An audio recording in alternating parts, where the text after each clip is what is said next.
கோலி talk Kollywood news. Chimbu Deven இயக்கத்துல விஜய் அடுத்து AR Murugadoss இயக்கத்துல நடிக்கிறாரு. இதை அடுத்து அவர் PROவும் மேனேஜருமான PT செல்வகுமாருக்கு கால் ஷீட் கொடுத்திருக்காரு.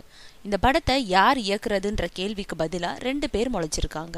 PT செல்வகுமார் தயாரிக்கும் படத்துல விஜய அட்லி இயக்குவார்னு சொல்லப்பட்டது. அட்லியும் விஜய சந்திச்சு கதை சொன்னாரு.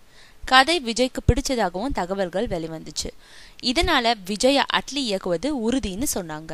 இந்த நிலையில சிம்புதேவன் கிட்டையும் கதை கேட்டிருக்காரு விஜய். இப்போ அருள்நிதி நடிக்கும் ஒரு கண்ணியும் 3 களவாணிகளும் படத்தை சிம்புதேவன் இயக்கி வராரு.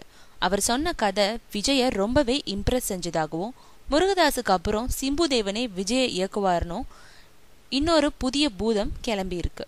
விஜயோ PT செல்வகுமாரோ சொன்னால்தான் உண்மை நிலவரம் தெரிய வரும்.